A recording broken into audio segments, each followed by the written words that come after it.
Hello, welcome back to 2D20. In this video we're going to be taking a look at some dice from a company called Polyhero, who found their way to success through Kickstarter. Polyhero was founded in 2015 and started with a Kickstarter for an innovative new dice design called the Dice Warrior set. This was a set of dice where the dice themselves were shaped like objects a warrior might possess, for example D10 gauntlets, a D20 shield, a D4 dagger, and so on.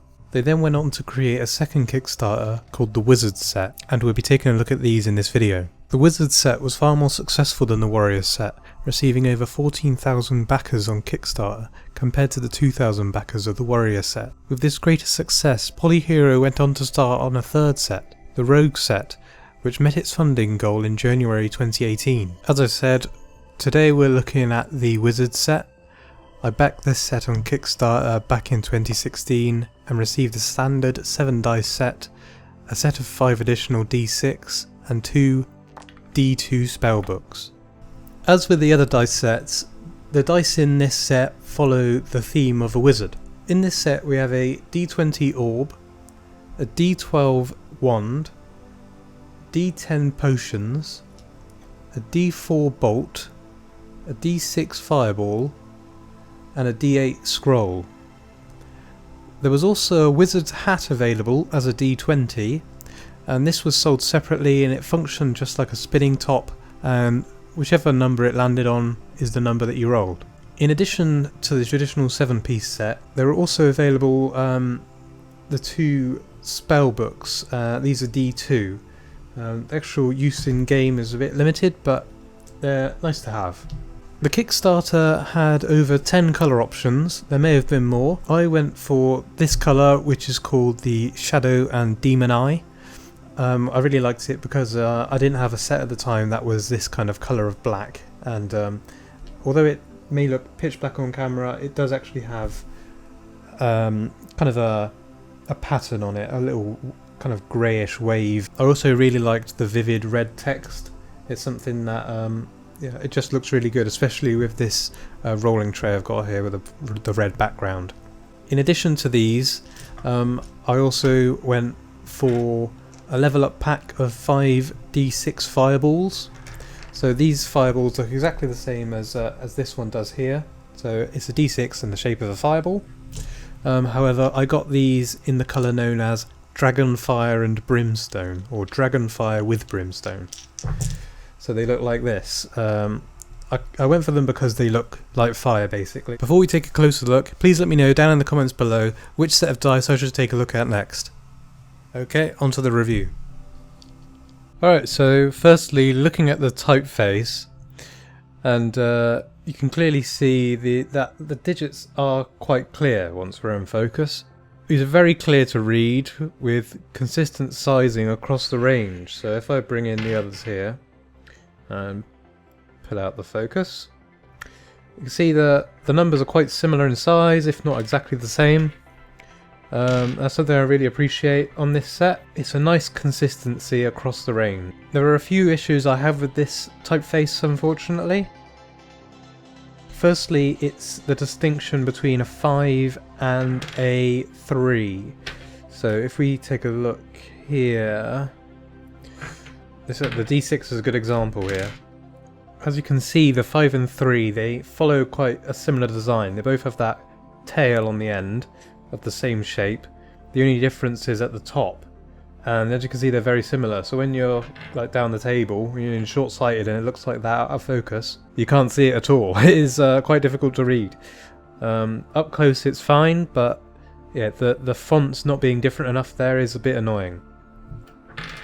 This again, it gets a bit more difficult when you get onto the D20. So you've got here 13 and you've got here 15. They're quite similar. As well as with the 5, and there's the 3. So you have 3 and 5. They're very, very similar on the D20. Another thing that's quite annoying on these dice is how the 9 doesn't have an identifier to show that it's a 9 and not a 6. So You know, when it's along the table, it can look like a 6, or it can look like a 9. The only saving grace is that the 6 does have a line underneath it. If I pull you into focus, we've got here the 6 here. It has a little line underneath, whereas the 9 has nothing. It's good on this dice because they're right next to each other. You can see it, but when you're on the D20 and you get the 9 here, as you can see, it looks a bit like it could be a 6, it could be a 9. It's unfortunately a bit vague. Moving on to the size of the dice. Overall, they're all larger than your regular dice. This does have the benefit that they stand out quite significantly on the tabletop. So here they are in comparison to normal standard dice. So obviously you've got a D12 here, and it's compared to a standard D12. D20 and a normal D20. D4 is the only one that is, you know, of similar size, simply because of its shape. But yes, you get the idea. They are obviously a bit larger. The benefit of the larger size is that it makes the shape make the most of the detail that they've been designed with. So you do get some nice textures and obviously the unique shapes. So I really like the size. I don't think it makes them unwieldy really, and it really adds to their presence on the tabletop. These dice appear to have been cast on a sprue, because you can find where they've been snipped off and the mould line on some of the dice. It's quite obvious. Generally this doesn't hamper their appearance in any way, unless you're really scrutinising the dice, and it doesn't affect how they roll at all.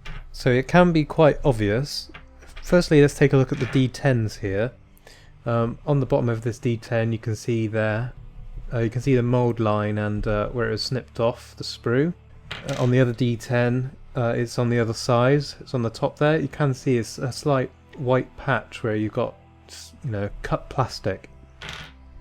This isn't across the board. I can't find any snipping points on the D20 or the D4. However, on the fireballs, it's quite obvious. On the black, it does cover up the colour a bit, but you can just see it there, where it does detach, or it has been detached, and you can feel that, you know, it's kind of rough texture, whereas the rest of it is nice and smooth. It's a bit unfortunate. And on these clear dice, it's a bit more apparent. You can see there what that looks like, and perhaps on this one as well. It's the same across the entire pack, so it's clearly something to do with the manufacturing process, but it's still amazing for the rest of the actual dice. They're lovely. Although these dice do roll well, because of their unusual shapes, they don't feel regular to roll. Like the D12 wand here, you kind of have to roll it like a, you know, in that fashion. It's not something that you can kind of shake out of your hand. It's a bit of a strange shape to roll. However, it does roll perfectly fine, you know, and it does display a number. So here we've rolled an 11. The only things that don't roll well are the D2s, which you know, it's really just a coin in the shape of a book. You know, head or tails, 1 or 2, does the same job. Another thing I really like about this set of dice is how they haven't given you 2 of the same shape in the standard 7 set. Even with the D10s here, they've got 2 different shapes for the potions, when they could have just given you the same shape mould twice. So I really appreciate that they've put the effort in and given you 2 different shapes. They've also highlighted on one of the D10s, I'll just bring you in focus. On one of the D10s here, they've put dots on the bottom, so if you want to roll a D100, you can you know, identify which one's the 10s and which ones are the single digits. I really like how the fireballs are available separately. However, I'm disappointed that they come in sets of 5, as in 5th edition D&D a fireball is 8d6, and then in 4th edition it's 3d6, but it doesn't really, you know, it doesn't feel right. You know, if you've got a fireball shape, surely they should provide enough to actually cast fireball. Now going to have a little showcase of the dice, show you what they all look like, and then I'll be back with the conclusion after that. See you in a minute.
Okay, so that's the wizard set from Polyhero.